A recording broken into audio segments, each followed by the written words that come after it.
Magandang araw mga kakotsero. Ito na naman po ang inyong lingkod na si Jigs na magbibigay sa inyo ng giya ngayong araw ng linggo. Yung last Wednesday, no, medyo maganda yung tip natin, no? 6 out of 7 from race 1 to 6, no? Nasilat lang po tayo sa last race, no? Kung saan nanalo po doon yung rainy days, no? Wala po tayo noon, pero sana nasundan nyo pa rin po yung mga double forecast. Sana nagsitama po kayo. Itong aking giya ngayon ay purely review and analysis ko lamang at walang halong information. Sa araw na ito, meron po tayo siyam, no? Siyam na magagandang karera. At umpisahan na po natin. Race number 1, 3-year-old maiden race placer. Distance is 1,400 meters. At dito po, meron po tayong 6 na kalahok. At dito po, may bagong kabayo tayo. Yung numero 6 na Sweet Damani, napapatnubayan ni Bumbum Villegas. Nagtumakbo po ng novato race yan. Nagpreba po ng 1.15.2, no? At para sa akin, mukhang mabuti itong kabayong ito.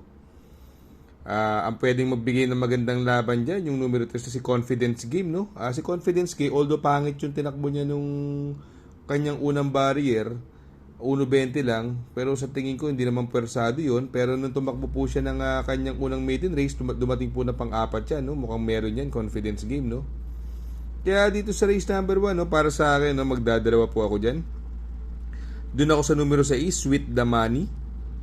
Panigundo ko naman po, numero 3, Confidence Game. Sa race number 2, kung saan naman po magsisimula po ang pick 5. Pilracom rating based handicap system race, class 5, 6 to 10. Distance is another 1,400 meters. At dito po may 11 kalahok. Dito, no, etong si Petron, last run po nito, nakotso lang po to, no, segundo po dumating to. Sa tingin ko, nalalamangan ako dito sa kabayong ito. Kaya dito sa kayarang ito, race number 2, sa tingin ko, sosolohin ko na po yan. Yung numero 4, Petron, napapatubayan ni Jeffrey Zarate. Sa race number 3, Pilracom rating based handicap system race, class 4, 16 to 21 split. Distance is 1,400 meters. Dito po may 6 na kalahok. Ngayon, no, Guerrero Warriors, no, nung karera medyo mabigat lang po ang laban nung nakaraan. Papatubayan pa rin ni Jeffrey Zarate. May mga mabibilis dyan. Andyan yung Calendar Girl at saka si Ruby Bell, no? Pwedeng bubuliglig sa kanya. Kung sakaling magkagayon, although maganda numero niya, numero 1, ang pwedeng mga rumimate, yung Malibu Princess, no? Ito, nag-uumento po ito sa kay ni Joel Ciego. At yung diremating Batang Kangkalo na sa kay ni JT Pabilik, no? Angkop sa kanya ang distansya. Sa tingin ko, malaki po ang chance ang manalo din yan. Pero kung makakasolo era naman si Guerrero Warriors, sa tingin ko, tatapusin naman itong karerang ito. Kaya dito sa race number 3, magtatatlo po ako dyan. Doon ako sa numero 1 Guerrero Warriors. Panigundo ko naman po, numero 3, Malibu Princess. At isasama ko pong pandiyado, numero 4, Batang Kankalo. Sa race number 4, Pilracom rating based handicap system race, class 5, 5 placer. Distance is 1,400 meters. Dito po, may 8 kalahok. Muling magtatapat, Marengo at si Bumabaga. Last run po nitong dalawang to, coming in first and second. Kapiraso lang din po nagkatalo yan, mga isang kabayo. Medyo si Bumabaga nun, masama lang ang natira lang ng unang lundag, pero siya pa rin ang nasigundo. Sa tingin ko, muling sila pa rin ng horse to beat dito, silang dalawa. Kaya dito sa race number 4, ang pili ko po, doon ako sa numero 1 Marengo. Panigundo ko naman po, numero 5 Bumabaga. Sa race number 5, Pilracom rating based handicap system race, class 5, 11 to 15 split. Distance is 1,400 meters. May 8 kalahok po tayo rito. Dito sa laban ito, no, ang laki na ng binabaan ng grupo nito, no, yung numero 6, Bantay Sarado, napapatubayan ni Bumbum Villegas, at sa tingin ko siya ang malalyamado rito. Siya ang horse to beat. Ang sa tingin ko magbibigay ng magandang laban, yung bagong babae ng grupo, yung numero 5 Queen Gabi, binigay na po kay Patty Dilema. Ang pwedeng maging senaryo dyan, pwedeng mauna si Primero Soldado at si Cash is King ang pwedeng sumunod. Si Humble Strike naman galing sa panalo. Kaya lang medyo lumakas na laban niya rito. Kaya dito sa race number 5, ang pili ko po dyan. Doon ako sa numero 6 na si Bantay Sarado. Panigundo ko naman po, numero 5, Queen Gabi. Sa race number 6, Pilracom rating based handicap system race, class 4, 16 to 21 split. Distance is 1,400 meters at may 6 na kalahok. Itong karerang ito, walang tulak kabigin. Sa tingin ko, lahat po ito may panalo. Ito, pang-all tong karerang ito, no? Kung may nakukursandahan kayo dyan, pwedeng pang-all yan, no? Lahat dito, sa tingin ko, pwede makachamba. May mga dihado tayong nakikita dyan, tulad ni Bagsikat din.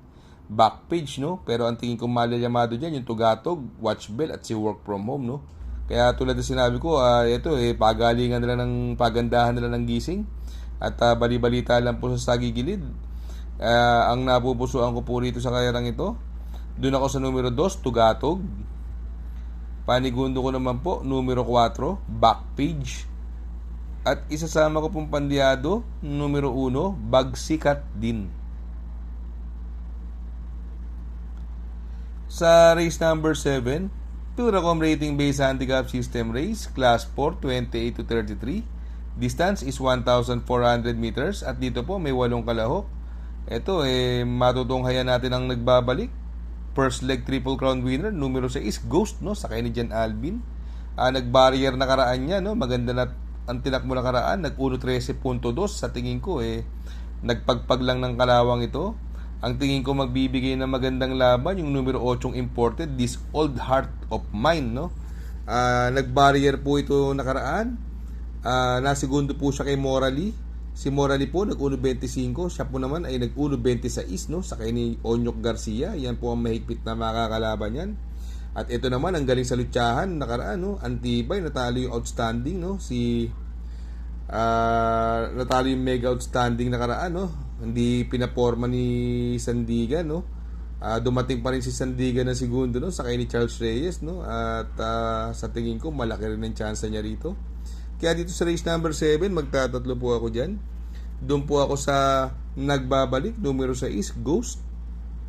Panigundo ko naman po, numero 8, This Old Heart of Mine. At isasama ko pong pandiyado, numero 7, Sandigan. Sa race number 8, sa penultimate race, Pilracom rating based handicap system race, class 5, 11 to 15 split. Distance is 1,400 meters at may 8 kalahok. Dito, no, masyadong magaling kay RC Baldonido to. Jenks Sadinap, no, mukhang nahuli niya yung kiliti nito. Ang lalakas ng laban. Kung hindi siya magpapanalo, natitimbang, no, sa tingin ko siyang horse to beat dito. Ang tingin ko pwede magbigay ng magandang laban yung numero 2 na si Electrify, nagamay naman ni JG Serrano. Kaya dito sa race number 8, ang pili ko po dyan. Doon ako sa numero 5, Jenks Sadinap. Panigundo ko naman po, numero 2, Electrify.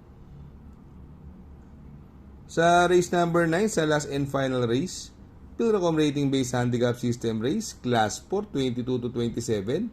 Distance is another 1,400 meters at may 11 kalahok sa laban na ito. Mapapansin natin ang mga nagbabalik, numero 10, Road Warrior, no? Nasakay ni Mark Alvarez.